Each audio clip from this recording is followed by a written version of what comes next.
Hey, there's Joel with Pat to Zion Podcast, where we are rediscovering the ancient way. And I just wanted to pop on here for just a couple minutes today. And I have more thoughts in my head just bouncing around than there are minutes in the day today. And so, not knowing when I'm going to have another chance to get down into the studio, I'm on my way to work. I should be working right now. But I just wanted to share a few things on my heart. And just consider it, won't you? I know that a lot of people see something that's a challenge or something that shakes other individuals and can cause offense as unnecessary. And rightly so, I understand that. I mean, I get that the majority of people do not want challenged and don't want pressed to change, or from what I just try to do, I believe, is try to challenge all of us to consider our ways. And why do we think this way towards this matter? And why do we do this and not do that? What is the unction behind what we do and don't do, and entertain and think towards and allow to come into our sphere of consideration? And I realize that most people are not that way. We have inherited not just a religion, but we've inherited a culture that loves to become comfortable and pull up a chair and just stay there. I understand that. And rightly so. What do we do about it for any one of us who not have this ministerial calling to, I mean, we don't do that around here. It doesn't need hyper spiritualized to just explain away why this is why I am. It's the prophetic gift that's burning inside of me. No, I'm not saying that. I'm just saying we're different. And so when things are presented, I don't know if we'll title this or what. Basically, the question that I want to present for the next few minutes is, are we above being deceived? Are any one of us convinced that we're above being deceived? Now, I would say most people with this question would say, well, of course not. I know I'm not above being deceived. That would be a ludicrous proposal. I'm not above deception. Okay, well, most of us would say that. Hopefully, we would all say that. And so, okay, so accordingly then, what is deception? Then this cannot be a Bible study. I just don't have time to get my Bible out and just start going through what is deception, what is offense according to the Word, and there's just not time for that right now.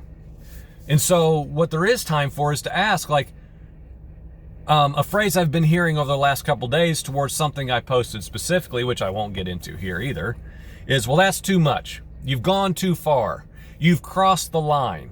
And what's interesting is I've been told that I've crossed the line by secular Christians and what I would call the people who are engaged with the ancient way. All three have said the exact same thing. You've crossed the line. Now, I'm not here to defend myself or say that everybody's wrong but me. I have stepped back. I've asked other brothers, do you feel like that was out of line? Do you feel like I was saying you have to choose you have to do what I'm proposing or you're deceived? And that doesn't seem to be the consensus. Is, without going into that specifically, I said I'm concerned about things that are coming on the radar in life all around us, that unless you just want to go buy a log cabin in the woods and live by yourself for the rest of your days, you'll have to face. No matter how removed we become, I want to become more removed from society than I am now. I want to be more out geographically. I want to be less dependent upon the patterns and systems of the world. I do. And we're on that trajectory. We have been for years. But the reality is, if I want to know anything about others who are in the body of Messiah, who at least, at the very least, claim to worship the God of Israel, and know at least a form of a biblical Jesus, or a neighbor, or someone online many times who doesn't know anything but maybe has some questions or some concerns, or may just be completely in the dark. What do we do about everybody else? Well, that's just too much. That's too far. And here's my point is, well, for who? What line? Who makes the line? Who defines crossing the line, or that topic is too much? You're going to lose your ministry now. You're going to lose favor with other men. And I don't agree with that. I don't agree with that mindset, because people say, "Oh, you just wait now. Now you've opened up, a can of worms. You're not going to be able to put the lid back on." I don't agree with that. Because number one, this isn't my can of worms. This isn't my idea. And every single thing I'm trying to do, and I believe if you look back through the podcast to the best that I can do presently, and hopefully increasingly so in maturity, all I want to do ultimately is take every individual that would ever hear anything come out of my mouth, and I say, filter this through the word of Elohim. Study your Bible. Study it. Know it. Seek it first to define what is true. Because, friend, there, and the brother that I love that is kind of keyed into some of these similar concerns is saying this phrase with great regularity that's resonating with me to the depths of my being, which is Joel, the one of the biggest, if not the biggest, goings on issues with the last days is deception. People will be deceived at every possible turn. Well, what are they going to be deceived about? I'm literally giving you a minute to think about it. I'm going to have a drink of coffee. Okay, so if we know that the Bible prophesies this great deception, a grand deception coming and leading men astray left and right, and even the very elect of Elohim can be led astray, what will they be led astray by? What will deceive them?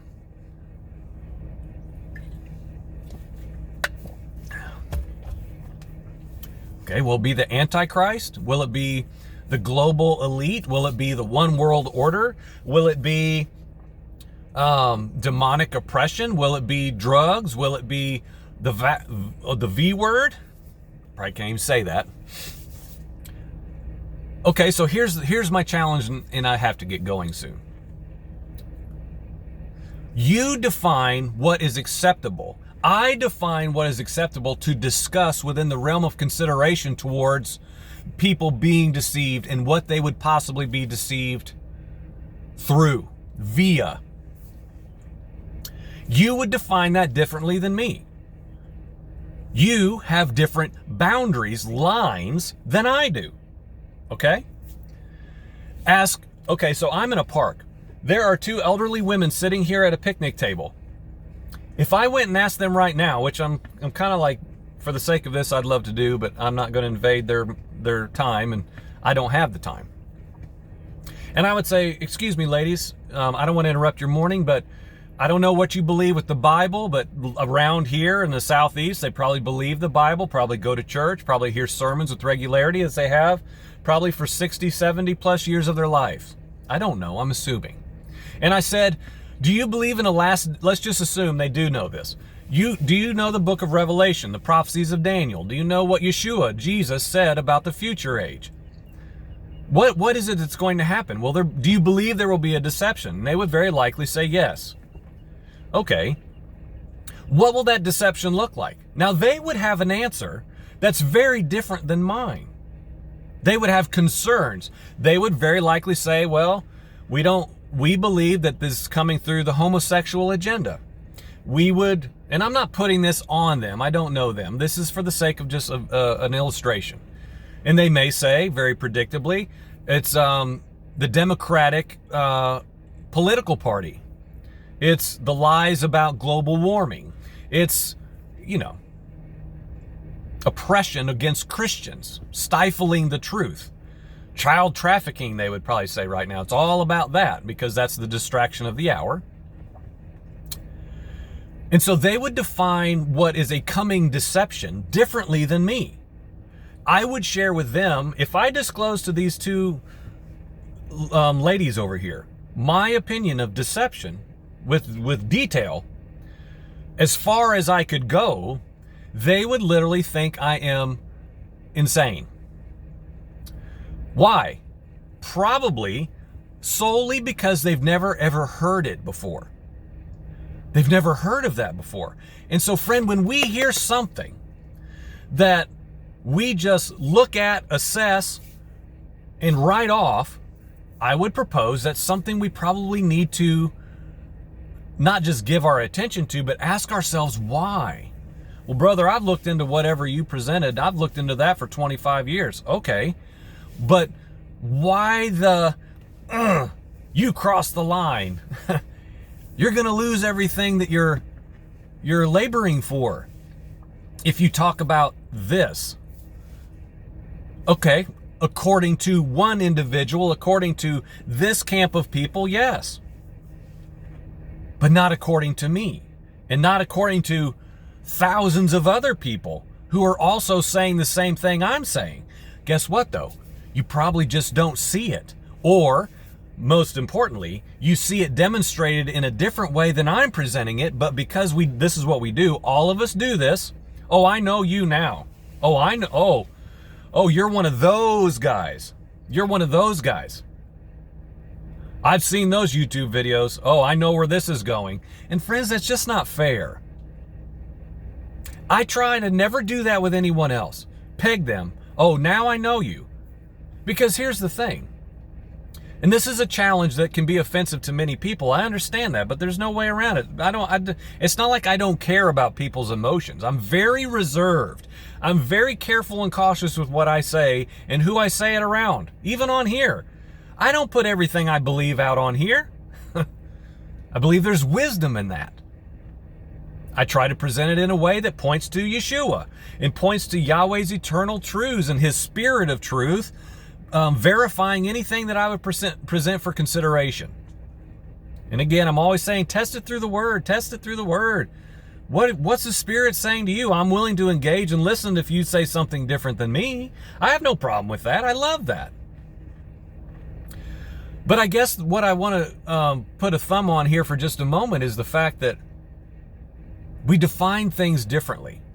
And many of us, I'm finding, especially in the movement, I don't even like saying that, but like in the belief system that embraces the Torah and the prophets, I find a lot of people have forgotten where they used to be.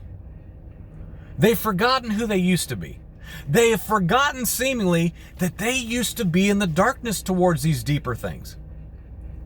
And that now they've kind of arrived. Oh, well, I've worked all that out. I've figured that out. Do you know how long I've been doing that? Do you know how long ago I heard about what you just presented? And I know how this goes.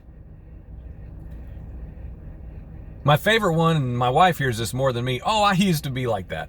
I used to be convicted about those things, but I'm free now. I don't worry about all that now, but I understand. I remember when I used to think those things mattered. But here's the thing. We have to constantly remember that things that most of us, and we'll talk to this point for another second too, most of us who would watch this, of course, for sure, would realize that there are, if we stopped and thought, there are hundreds of things that we believe are absolute truth now, biblical truth. What Yahweh says is true. That we believe now that we would have thought or knew about and did think that was foolishness 5, 10, 15, 20, 30, 40 years ago.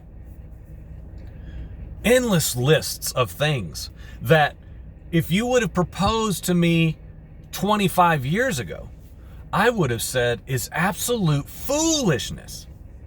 Ridiculous considerations. I'm not deceived towards this. I'm not deceived towards that. That is a distraction. That's too much. It doesn't matter. That doesn't matter. This doesn't matter. This doesn't matter. As I'm saying, as I posted in an image 2-3 weeks ago, and I listed out all these things that people say that towards. That doesn't matter. That's not a salvation issue. That's irrelevant. That's too much. That's crossing the line. And I said then, which was kind of prophetic in nature, and I didn't even know it. I said, I'm beginning to wonder what does matter. What does matter then? And here we're back where we started. We've forgotten that things that we used to be in darkness towards however many months, years ago, we once were deceived towards the truth.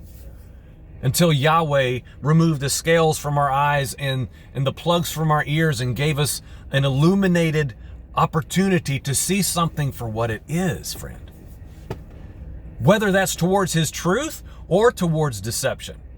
It works both ways, because when you see the true, it reveals, that's what light does. The Torah is a lamp and a light, and it illuminates the darkness that you did not realize was darkness, and you did not realize you were in a state of being deceived until that revelation comes. Shaul Paul was a perfect example of that.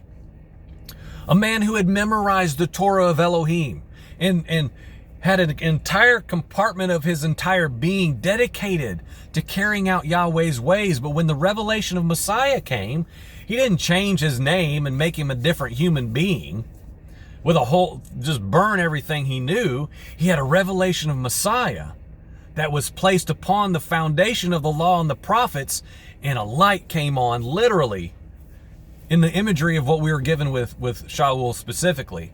And he said, I get it now. Yesterday, I was persecuting Yeshua, and now I'm following in his likeness. And it all lines up with all the Torah that is embedded within my entire being. And so here we are, friends, 16 minutes and 29 seconds in. It's the best I can do. Are we above being deceived? And when we say, to any other brother, whether I say it or you, you've just crossed the line now. You've just crossed the line. That's too much. Why? And I would challenge anyone. Maybe that's just your line, friend. Your line. We don't draw the lines. We don't draw the lines. We don't make the lines.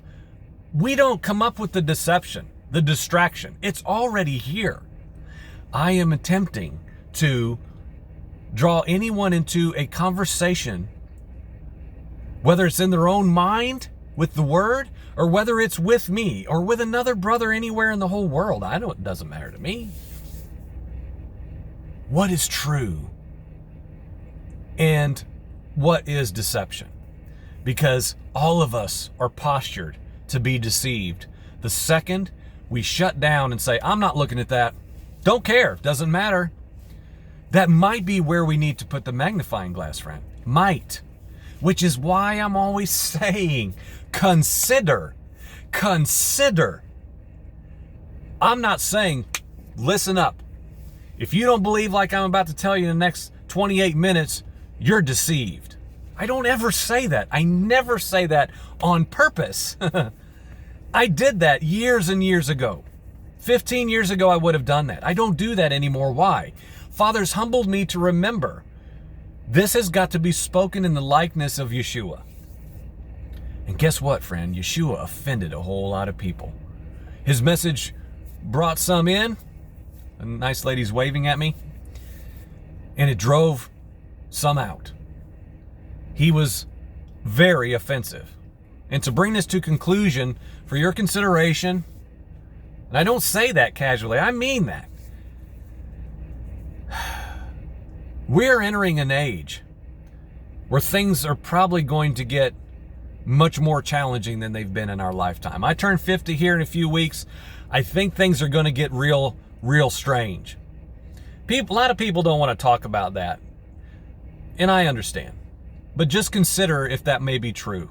Because friends, if we're not careful, all of us are going to do what the scriptures has shown, which is there are people who just get lazy.